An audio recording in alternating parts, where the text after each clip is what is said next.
With us here today, four very distinguished, experienced partnership folks. I'll just go down. You guys have their biographies, so I'll let you read them after the session.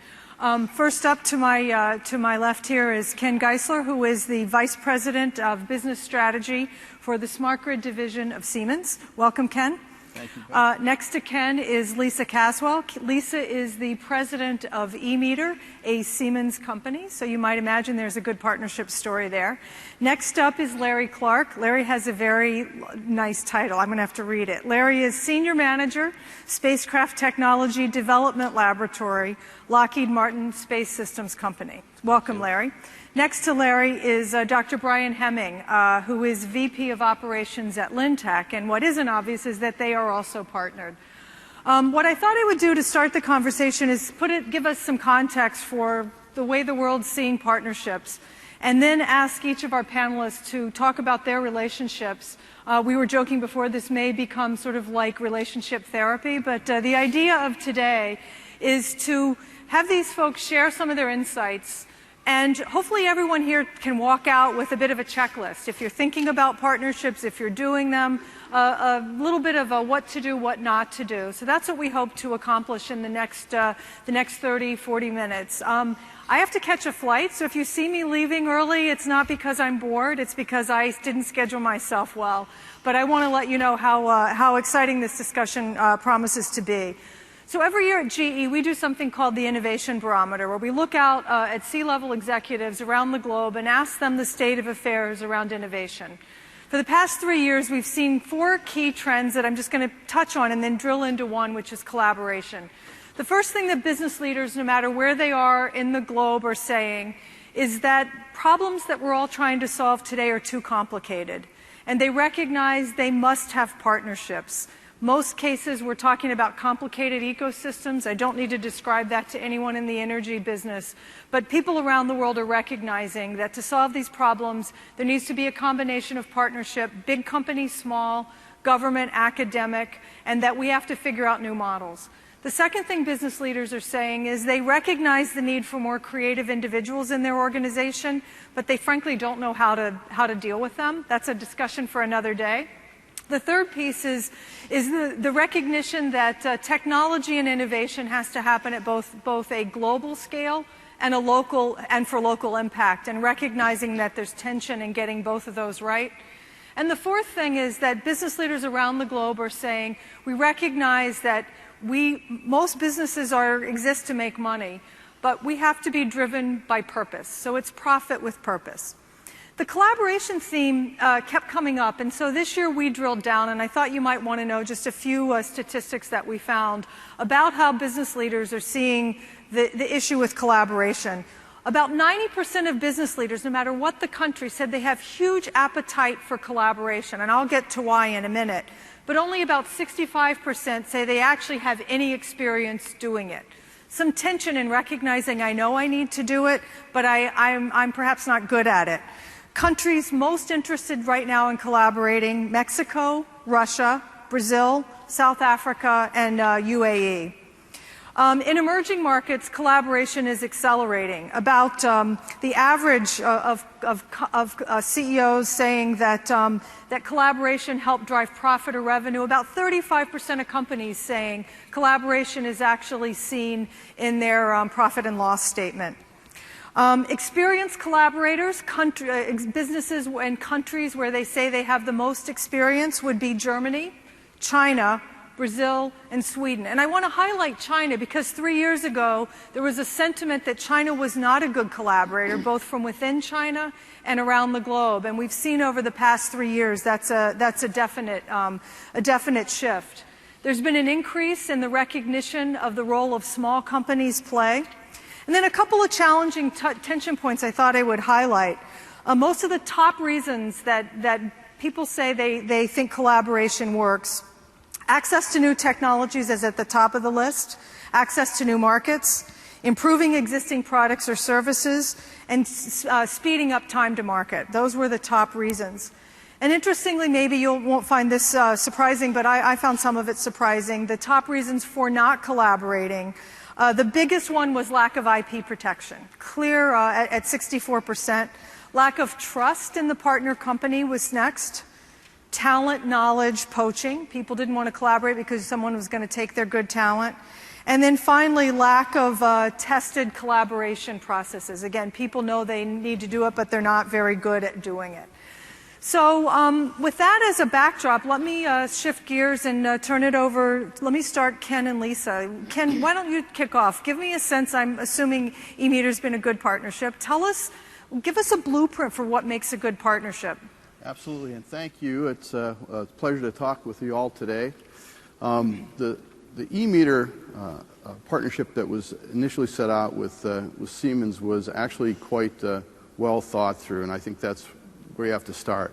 You have to have a solid understanding of the market that you want to address, the gaps that you might have and that you want to fill, and you have to have a common model between the organizations of how you're going to do that.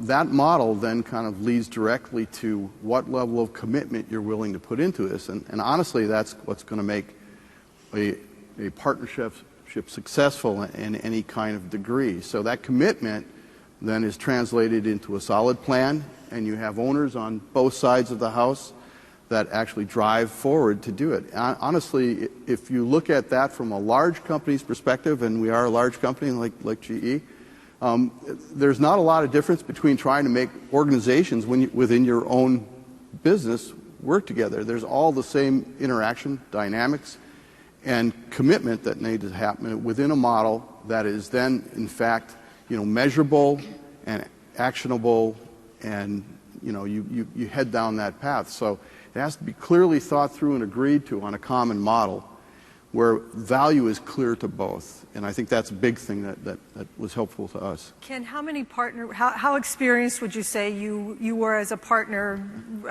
by the time Lisa showed up? Well, how can one measure that? Let's say, how experienced was I?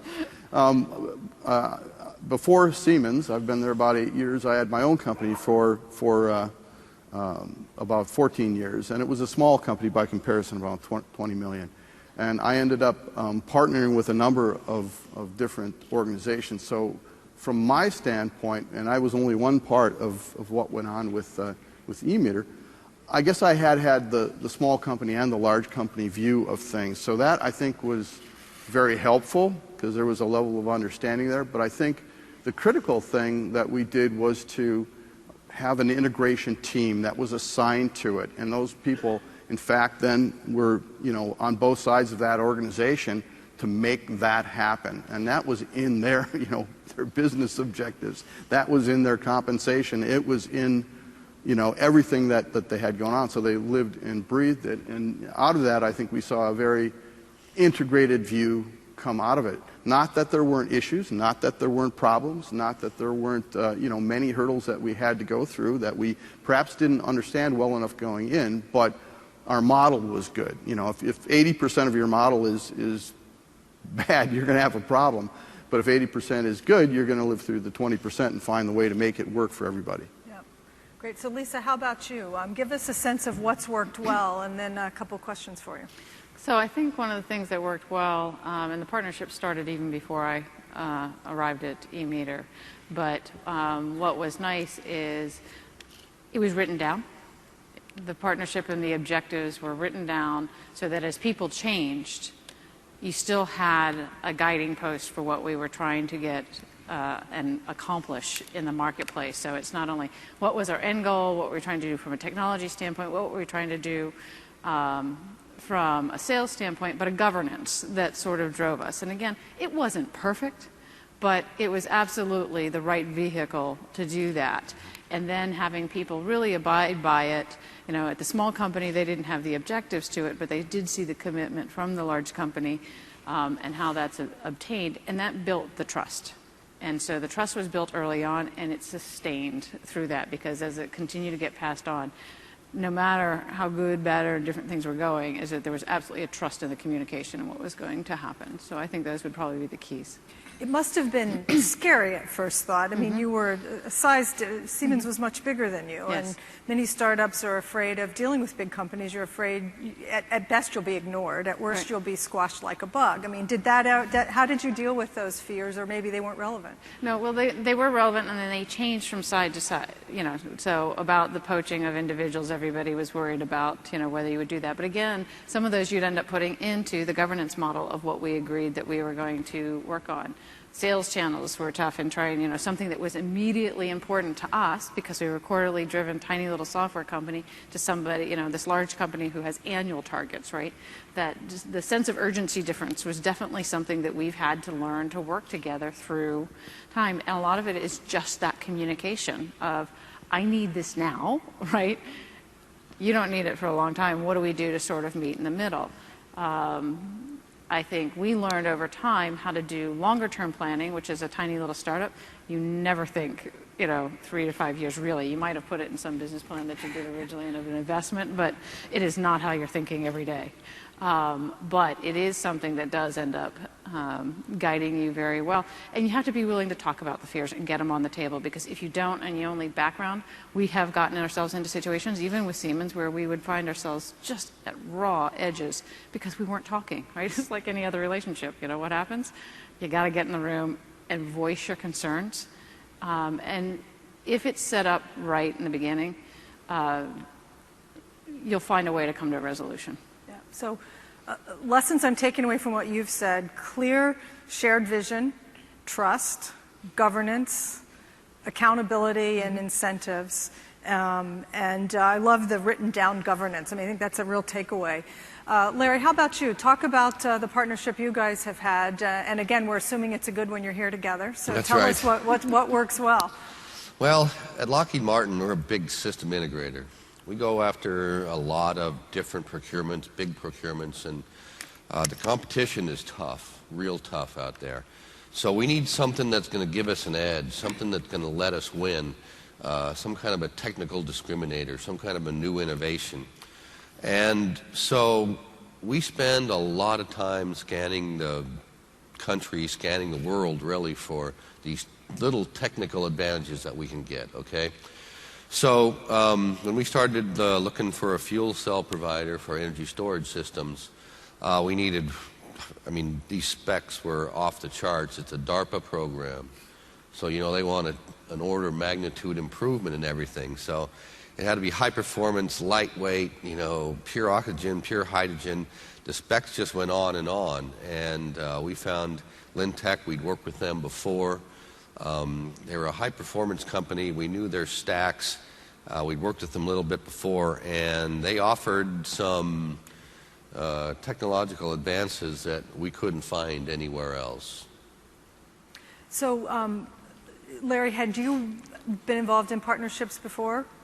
You know, almost everything we do at Lockheed Martin is a partnership or a subcontract, okay? So we describe live that and culture. die. What does that culture of partnership? So it sounds like it's ongoing, it's baked into the cultural DNA. What is that? How do people think about partnerships in Lockheed? Well, you know, in our company, I mean, I think 60% of every dollar we get goes directly to subcontractors, okay? We live and die on our subcontractors. So we have whole teams that go out and work with them. We have teams that scan the globe for these things. So, I mean, it's completely important to us that we can keep them going, and we keep a good reputation for keeping them around, too. You know, I've heard some of the subcontractors say, boy, you know, it's really hard working with a big company, right? They say they just want to suck everything that you got from them and give you nothing in return. Well, you know, that model does not work for Lockheed Martin. It doesn't work for us as a corporate, you know, ethical company, but you end up getting a bad reputation. They don't come back to you. Yeah, so you don't do that very long. That's a No, good point. we wouldn't do that long at all. Brian, how about you? What was appealing about working with Lockheed, and lay out kind of how you've structured the partnership?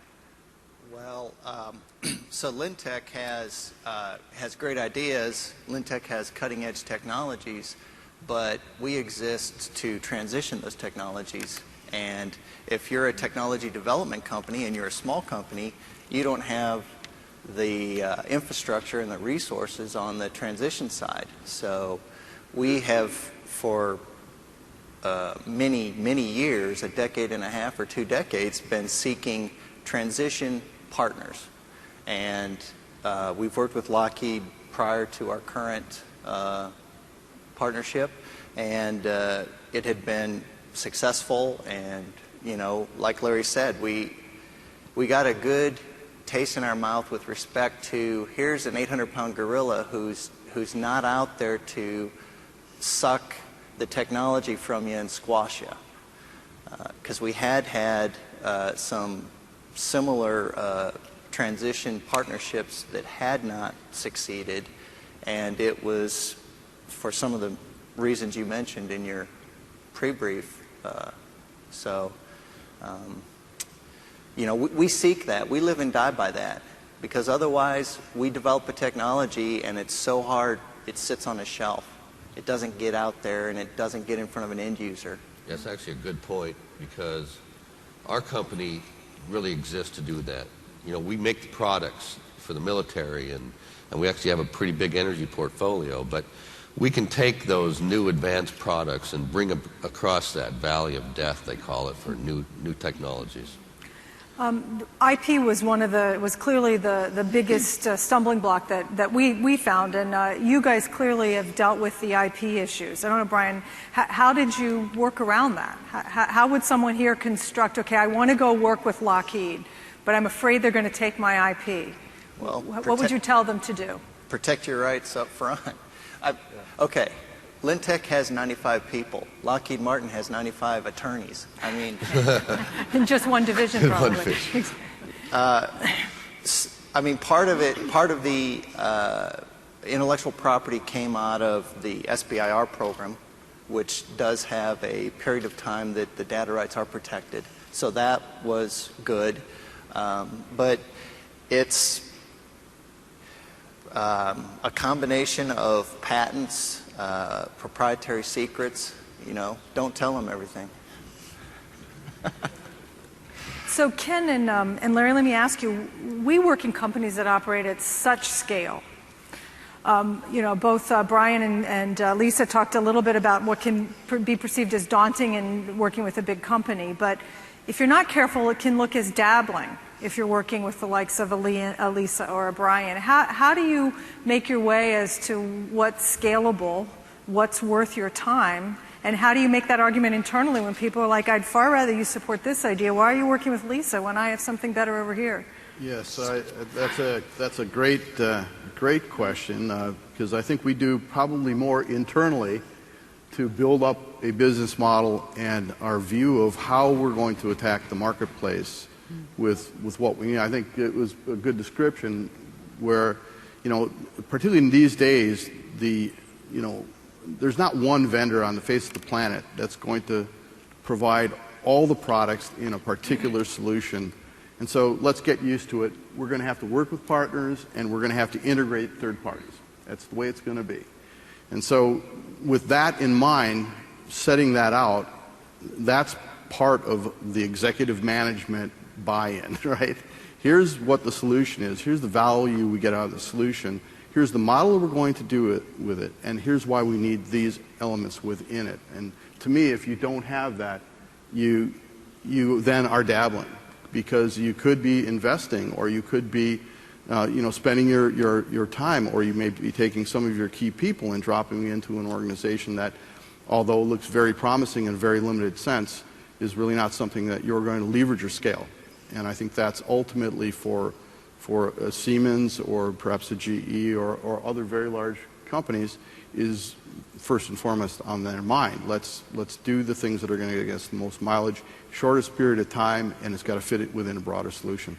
Larry, does it take a certain kind of person inside Lockheed who can work well with the likes of Brian? Is there a certain person that works well in partnerships? Well, there certainly is. I think the one thing we try to do is to make it a little more personal.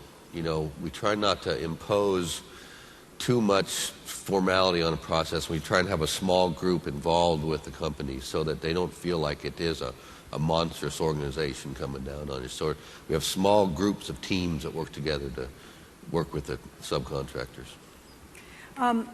Lisa and Brian, let me ask you guys, maybe you don't have to give us names, this is all anonymous, but talk about some examples that went awry, perhaps, of other partnerships you tried. And you mentioned, Brian, earlier that you had been there was something about what Larry's team said that made you listen. Give us an example. You don't have to tell us anything about the company or what they do.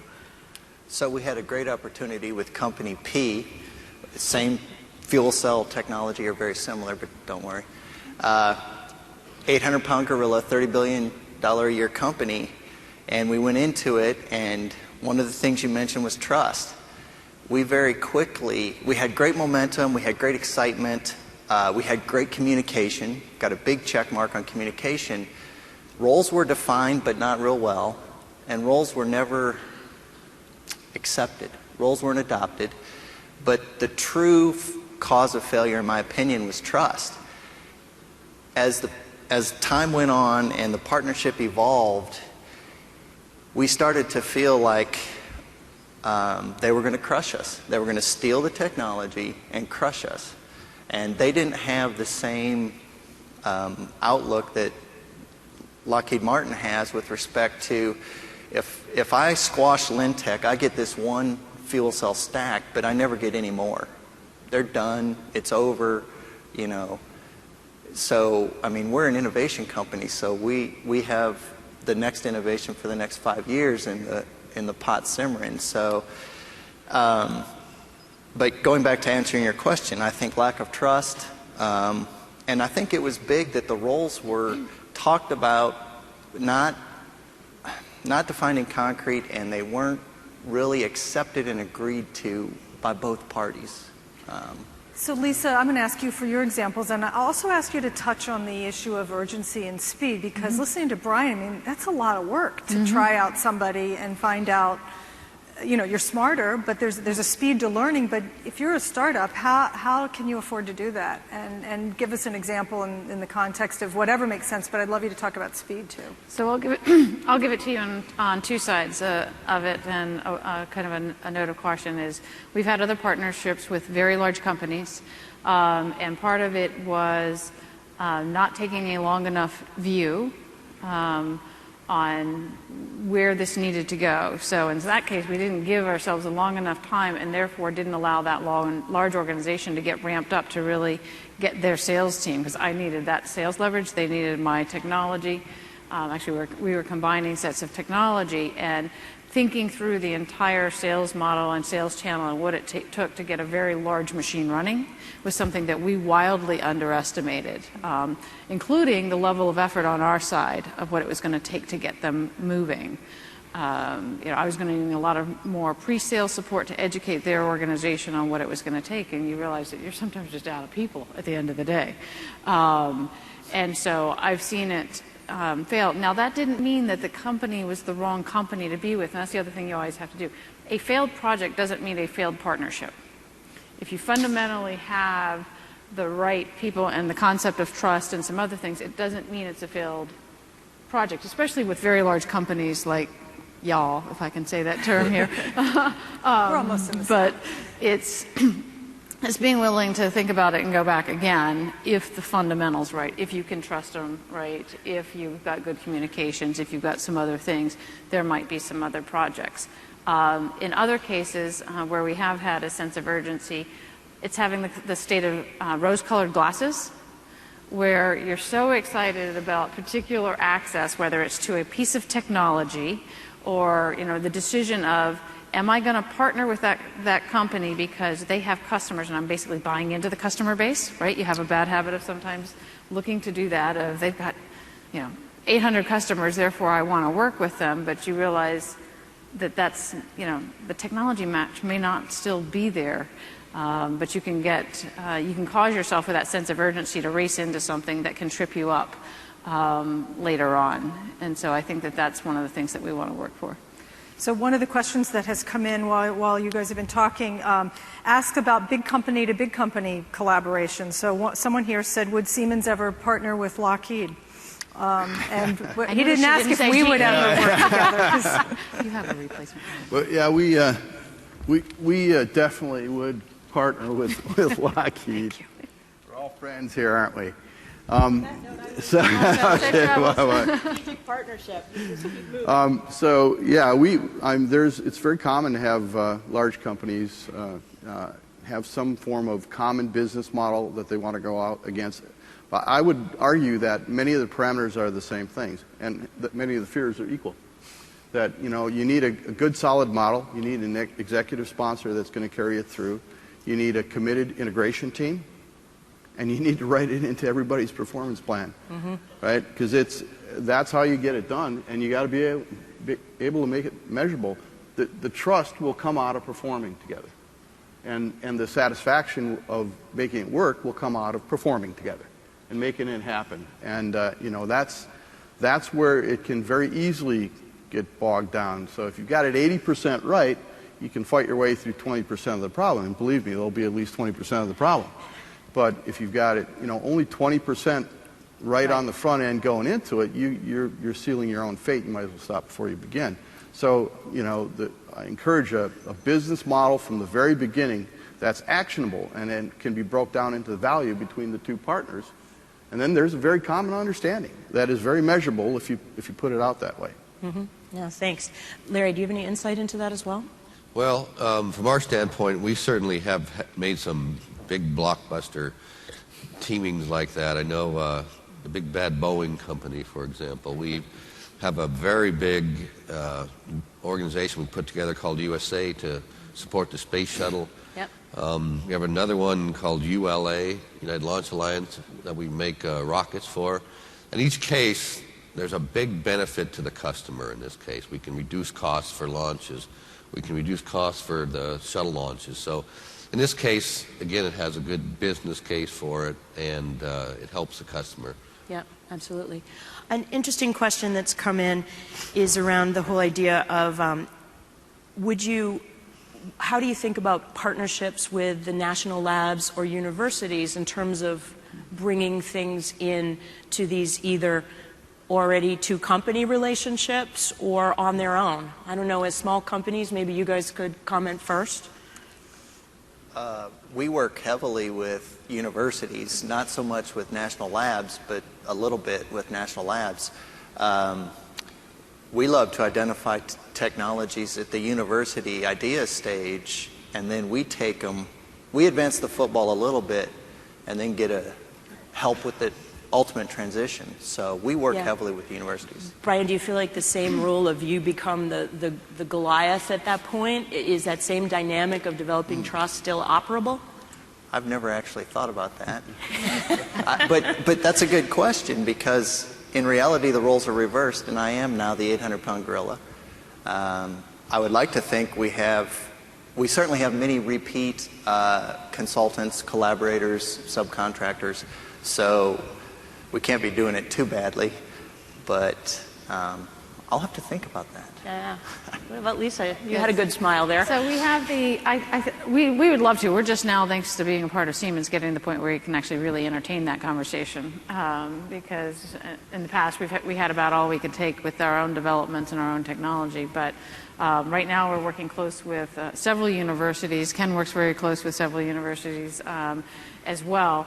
And out of the labs, we'd absolutely love to. The challenge in bringing things out of labs is ensuring that you can actually, and the products are built in such a way that you can actually end up supporting them for the long term, because they've been designed with a certain thing in mind, great technology, but long-term supportability of the product hasn't necessarily been the design element. So actually what I'd love to do is work with some of the labs to say, in your parameters of design, if you could take this into consideration, because I think you'd have a better uptake by the commercial world if that's the case, because that seems to be one of the big gaping places where I've seen in the past that it gets dropped.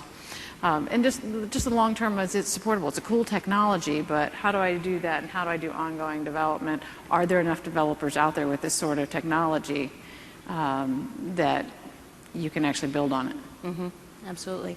So we've had an interesting question. So now everyone knows how to partner with Siemens and Lockheed, but as small companies, entrepreneurs, professors, how do people understand a corporate culture quickly so they can decide whether or not they're going to be able to build that trusting relationship?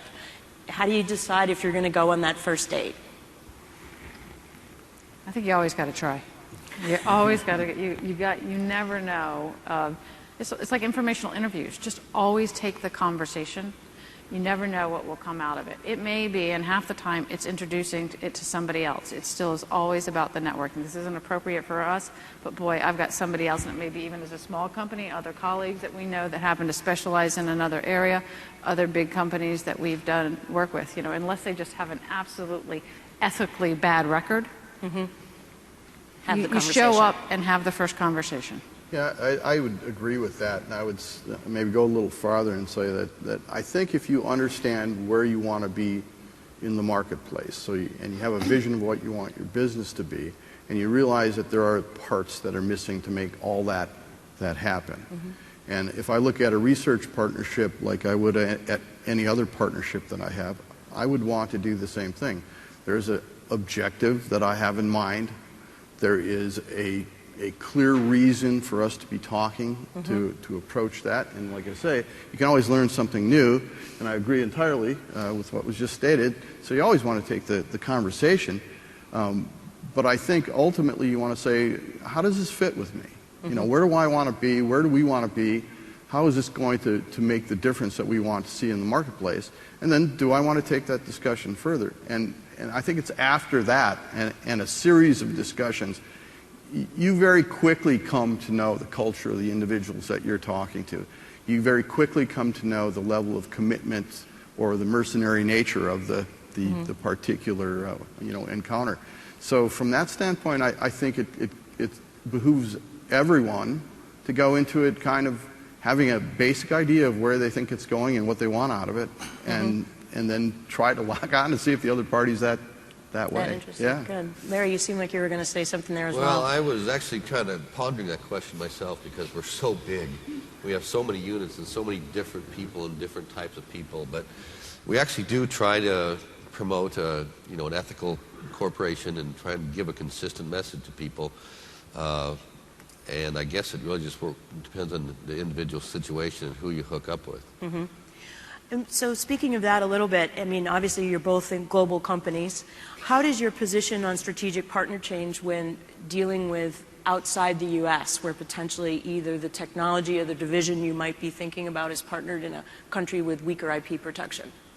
Yeah, I guess from my standpoint, there's a few things about that. I mean, the first thing I look to do is see the strength of the team that we can field locally. So whoever's going to own it locally really needs to kind of be understanding. We have to have a sponsor at the right level. We have to have the communications and the coordination set out and in place. Otherwise, it can be the best technology, and I can't touch it because you can't field the team. Yeah, I just can't make it work. So we need to. I like the view of having, and again, it doesn't have to be a local team, but someone who's going to take local responsibility for that particular entity. Absolutely. I think we probably try and take the same approach that they do, keep a local approach to it. So we're in the last few minutes of this panel. I think to reflect a couple of the questions here, looking at the words of advice. And so if you have that 1 minute, 2 or 3 things to think about successful partnerships. I could probably pull a few themes out here based on what you've said, but maybe start down there with you, Brian, about a couple of key takeaways, key words of advice. Okay, go on that first date, but be prepared to be disappointed, but also be prepared to not get what you thought you'd get out of it, and it's not always bad. Sometimes we would go into something expecting certain this is why we're doing it, and it turns out you get something else better out of it. It's opportunity. What's opportunity worth to a small business or an entrepreneur? I think trust is earned. It's not given up front. So I think there's value to that. And I think what you said about plan the work and work the plan with regard to the partnership and integrating it and getting all the pieces to work together, I think that's valuable. That would be my gold nuggets. Excellent. Real quickly, if you're a small company wanting to work with Lockheed Martin, and we evaluate hundreds and hundreds of ideas every year. Number one, I guess I'd say give us measurable system engineering numbers, metrics that we can use and plug into our models and see if they work. Second thing I'd say is do your homework. Check out there, see what the competition is doing. Make sure that you've got something that gives us an advantage. Yep, absolutely. Lisa? To build on and not get into a repeat mode, I think really it's, especially as a small company, define what the 2 or 3 things that are your absolute key things that are absolutely most important to you, right? For us, it's always been IP, right? And what would we do, to negotiate out anything other than the IP situation? And sometimes it's even negotiating with IP, right? It's still a negotiating point, but what is that? Or is it the sales channel or access or engagement that you have to have in every sale to particularly own something? So it really is, is the customer more important to you, right? So in some cases, if I'm a large company, the customer itself and customer ownership and communication is absolutely the most important thing. Yeah. So get your 2 to 3 things, because everything else from there can be negotiated, and as long as you, again, each understand what is the most important thing, everybody else, you can just leave that dialogue, because if those are your immovable objects, those are the immovable objects. And it may mean it's your walk-away point, which, to your point, it doesn't mean it's a bad thing, right? You've been really clear. But don't waffle on this and be realistic that you can't ask for the world, right?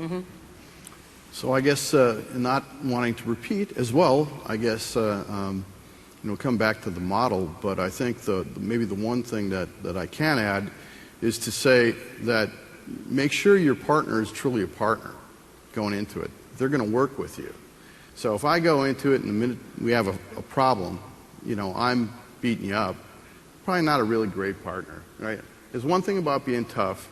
It's another thing about beating you up, okay? And it works the other way as well. If you go into a problem, you be honest, you communicate, you let people know what's going on, what your plans are to fix it, what you're trying to get out of it as you do that, and how you then will embed that in the originals, and then take that back, make it work. You're going to have to work together. There's no partnership that is made that is successful that doesn't take an amazing amount of work. So plan to get it right in the first place, work that plan, and then be prepared to have problems and work them through. And if you're not, don't start. Excellent. Well, thanks to all of you. It sounds like good lessons for forming strategic partnerships in both business and life. So thank you all very much. Thank you.